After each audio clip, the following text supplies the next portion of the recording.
Un saludo a todos. En este video resolveremos un ejercicio de ecuaciones diferenciales con el método de Taylor, específicamente el método de Taylor de orden 5. El enunciado va de la siguiente manera. Dice, aproximar la solución de la derivada de y respecto al tiempo es igual a t, que es el tiempo, al cubo menos un medio por t por i.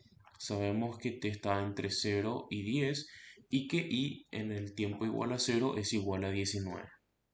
Debemos utilizar el método de Taylor de orden 5 con un paso de 0.1 o 0,1. Más adelante nos preguntará sobre el error que genera nuestra aproximación, por lo tanto para eso será necesario tener la solución exacta de nuestra ecuación diferencial, que tiene la forma que se ve aquí en pantalla. Bien, el ejercicio pide construir e imprimir una tabla que tenga los siguientes datos: el número de iteración, el tiempo que le corresponde a esa iteración, la i que le corresponde a esa iteración y el error que se comete en esa iteración. O sea, para cada iteración vamos a guardar el tiempo, la i y el error, y también propiamente la iteración. También nos pide calcular el área bajo la curva en el intervalo dado utilizando el método de trapecio. Debemos obtener los valores estimados para i en un tiempo de 2.1 y prima en un tiempo de 2.8 y prima prima, que sería la segunda derivada de i, en un tiempo igual a 3,5 y la tercera derivada de i en un tiempo igual a 4,2. También tenemos que determinar el error máximo cometido en la estimación de i utilizando la solución exacta como referencia. Bien, el método de Taylor de orden 5 de manera escrita se vería de esta forma, ¿verdad? Sabemos que el siguiente valor de i que queremos encontrar es igual al valor inicial más la primera derivada de i por h más la segunda derivada de i sobre 2 factorial por h al cuadrado más la tercera derivada de i sobre 3 factorial por h al cubo. Luego el siguiente término sería la cuarta derivada de i sobre 4 factorial por h a la cuarta, más el siguiente término que sería la quinta derivada de i sobre 5 factorial por h a la quinta.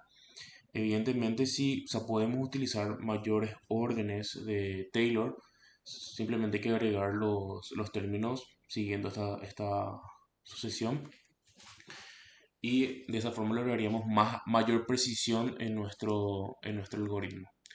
Sin embargo, como el ejercicio nos pide orden 5, bueno, nos quedamos en orden 5.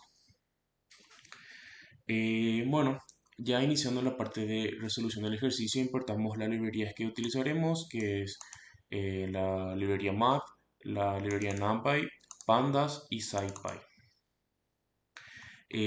También definimos ya de paso la solución exacta de nuestro sistema de ecuación o nuestra ecuación diferencial, que ya es dado como dato. Bien, ya más o menos para antes de entrar a la parte de programación del método como tal, tenemos que tener en cuenta lo siguiente. Definimos la función f, que sería la primera derivada de nuestra ecuación o nuestra solución buscada. O sea, sería la primera derivada de i. O sea, esto sería i' igual a esto, que es lo que ya nos definió anteriormente el enunciado. Que es lo que tenemos aquí, que la primera derivada es igual a f. Como el enunciado, o sea, como el método de Taylor me pide encontrar sencillamente, o sea, derivadas de mayores órdenes, iniciando con el primer orden, luego con el segundo, luego con el tercero, luego con el cuarto y luego con el quinto para orden 5. Evidentemente, si utilizamos un mayor orden, necesitaremos mayores derivadas. Definimos esta forma genérica de ir generando esas derivadas.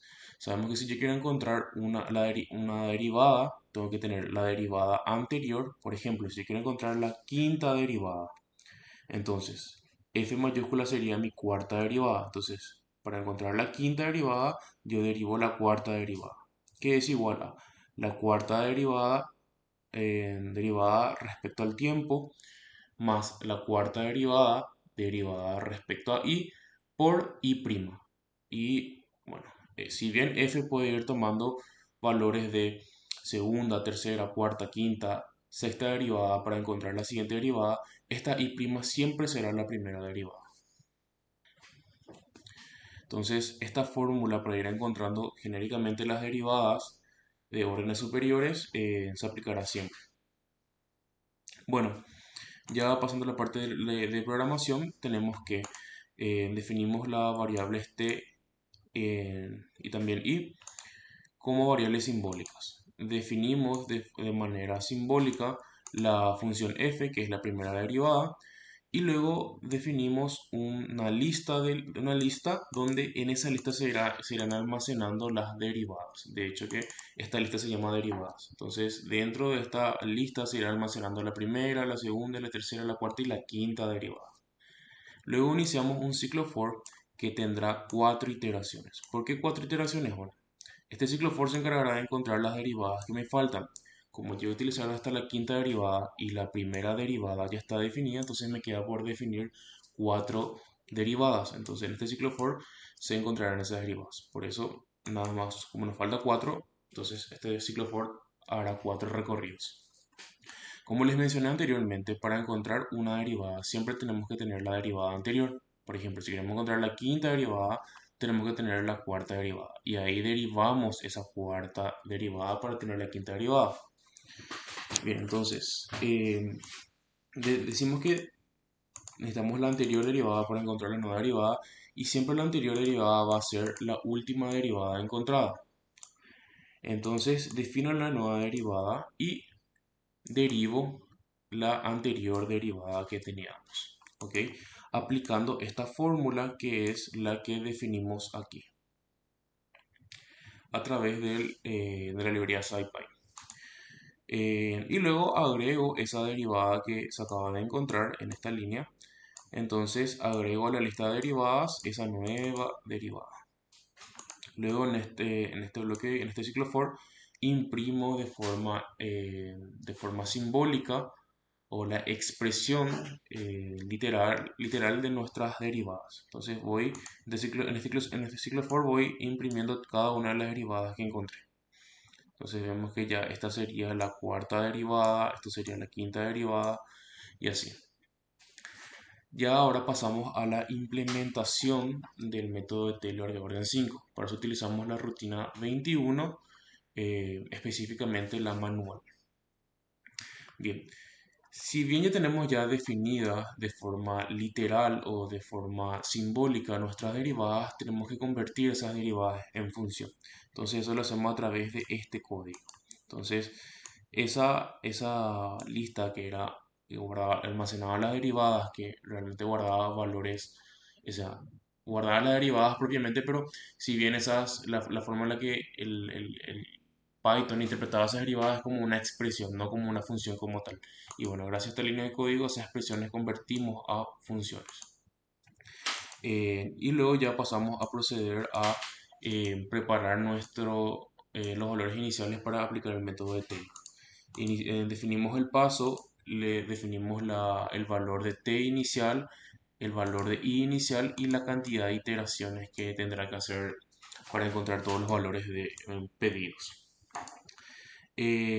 Luego definimos una variable t-bajo y una variable i-bajo donde almacenar los valores iniciales de t y de i. También, como el ejercicio nos pedía ir encontrando el error iteración tras iteración, también defino una variable i real, que sería como el cálculo del valor de i exacto.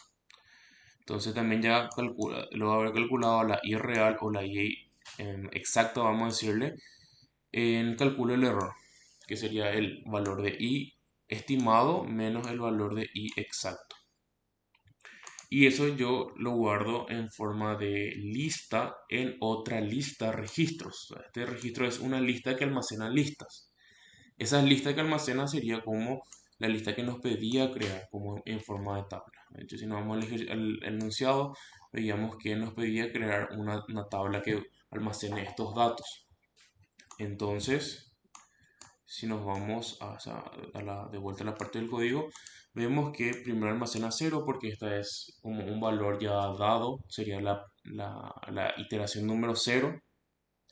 guardo el valor de t, el valor de i que me pedía guardar y el error que tiene este valor de i, que inicialmente debería de ser 0. Luego, ya teniendo los valores iniciales, calculo los siguientes valores que también me piden. Entonces, inicio un ciclo for donde hará n recorridos, ya que empieza, si bien pone como límite superior a rank, pone n más 1, sin embargo inicia en i igual a 1, no en i igual a 0. Entonces, como sabemos, al utilizar esta función rank, realmente nuestro iterador siempre se queda un valor antes del último límite que establecimos. Entonces, si el límite es n más 1, entonces se quedará en n más 1 menos 1, o sea, se quedará en n. Y empezará desde 1. Bien, si recordamos la fórmula de Taylor, yo necesitaba, para encontrar el siguiente valor de i, yo necesito tener el valor inicial o el valor anterior o el valor en el que estoy situado ahora mismo, y a eso tengo que sumarle la primera derivada evaluada por h.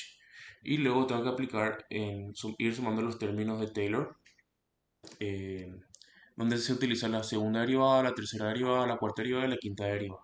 Entonces, como yo ya sé que en mi fórmula Taylor necesitaré cada una de las derivadas hasta la derivada número 5, entonces defino en esta parte cada una de esas derivadas, donde digo que, como yo lo había comentado anteriormente, esta lista de funciones lo que hace es guardar en forma de lista todas las derivadas ya en formato de función.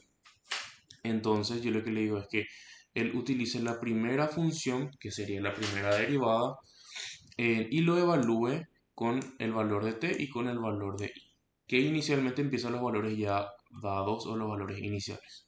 Entonces en esta línea de código yo calculo o sea, las derivadas hasta el orden 5.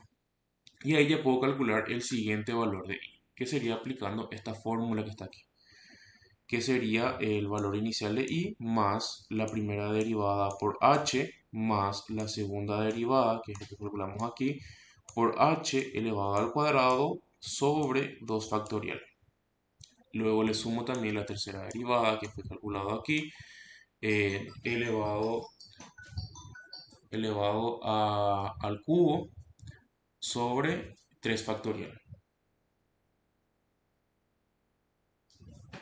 Luego le sumo la cuarta derivada por h elevado a la cuarta dividido 4 factorial. Y luego también le sumo la quinta derivada por h elevado a la quinta dividido 5 factorial. Entonces ya al haber aplicado toda esta fórmula ya tengo el siguiente valor de i estimado. Y luego ya empiezo a preparar el siguiente, empiezo a preparar mi algoritmo para la siguiente iteración del ciclo for. Digo que la t siguiente va a ser igual a la t que tengo más h. Calculo la i real, que me servirá para calcular el error y registrar mi tabla. En eso la otra vez la función i exacta. Y luego calculo el error. ¿Ok? Entonces, a mi tabla registros le agrego los datos que me había pedido anteriormente, que el ejercicio que almacena.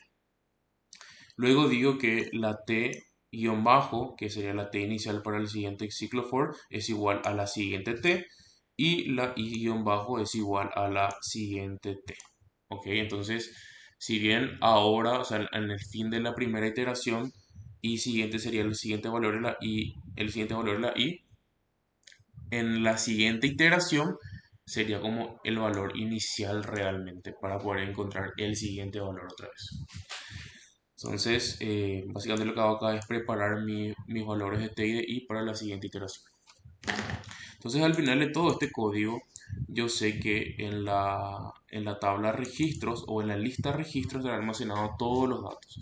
Entonces, creo a través de la librería Pandas un data frame, donde los datos que almacenará esta tabla es la tabla registros, que es la que se creó recientemente, y los nombres de las columnas será i, t, y y error. Entonces imprimo esa tabla. Este paso realmente está de más. Simplemente puedo imprimir de esta manera y veo que me imprime mi tabla, ¿verdad? Acá puedo agregar más valores, por ejemplo 10 filas. Entonces a través de este código imprimo las primeras 10 filas de mi tabla. Entonces acá vemos que en la primera iteración vemos que, o bueno, realmente es la iteración número 0, vemos que el valor inicial es 0 y el valor y que le corresponde es 19, que es lo que ya daba de dato. Y como les mencioné, el error es 0 porque ya es un valor exacto o un valor inicial exacto. Luego ya en la siguiente iteración, bueno, yo sé que el paso es 0,1, entonces lógicamente el siguiente valor será 0,1. Ahí ya calculo el valor de, el siguiente valor de i. Y bueno, ya veo que el error ya no es más 0, es un valor muy pequeño, pero ya no es 0. Luego se calcula el siguiente valor, que sería 0,2, porque el paso es 0,1. Y bueno, ya me da el valor de i. Y ya veo que el error se va creciendo cada vez en cada iteración, porque se va acumulando el error que en cada iteración. Sin embargo, siempre se mantiene bastante bajo realmente.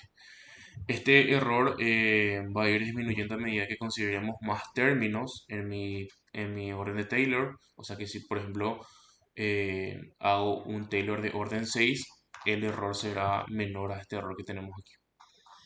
Sin embargo, ya el ejercicio dice que la precisión que da el Taylor, o sea, el método de Taylor de orden 5 es suficiente para la respuesta y bueno, entonces nos quedamos en orden 5. Y también nos puede pedir de órdenes menores sin problema. Entonces ya tenemos ya el primer ítem eh, hecho, que es crear una tabla. Luego pasamos al siguiente ítem, que es calcular el área bajo la curva con el método de trapecio. Eh, bueno, esta parte del código se lo había resuelto con la variable tabla, así que vamos a decir que la variable tabla es igual a df. Eso es lo que yo había borrado acá anteriormente. De hecho que podemos hacer control Z y no será necesario esto. Bien, entonces calculamos eso, o sea, ejecutamos de nuevo. Y bueno, este paso que está aquí, si bien está un poco de más, pudo haber sido como lo acabo de poner, lo volví a poner como estaba inicialmente porque ya el resto del código lo había hecho considerando esa variable tabla. Bueno, entonces para aplicar el método de trapecio para esta curva. Bien, primero que nada defino los valores de t, que sería la columna, o sea, los valores de la columna t en versión numérica. Y también están los valores de i, que serían los valores de i de la tabla, también en versión numérica. Inicio la variable área en 0, en cada iteración, para que en cada iteración se va a ir sumando el área que se va encontrando. Entonces iniciamos un ciclo for, que sería básicamente lo que sería el método del trapecio. Esa parte no lo voy a explicar a profundidad, ya que ya es algo de capítulos anteriores. Pero básicamente en este ciclo for voy calculando las h's, que sería la diferencia entre un valor de t menos el siguiente. eh, y luego aplico la fórmula de trapecio. Bueno, acá evidentemente yo modifiqué un poco el algoritmo, ya que si ven en el formulario de rutinas o el rutinario, vamos a decirle, esto está con valores de x y de y. Pero es simplemente cambiar nada más la nomenclatura del código que nos da el aula virtual. Bueno,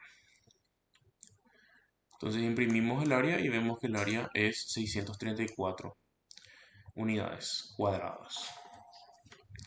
Bien, luego también el ejercicio nos pedía determinados valores si nos vamos al comienzo del ejercicio, vemos que nos pedía determinados valores de i, de i prima, i prima prima y i prima prima prima.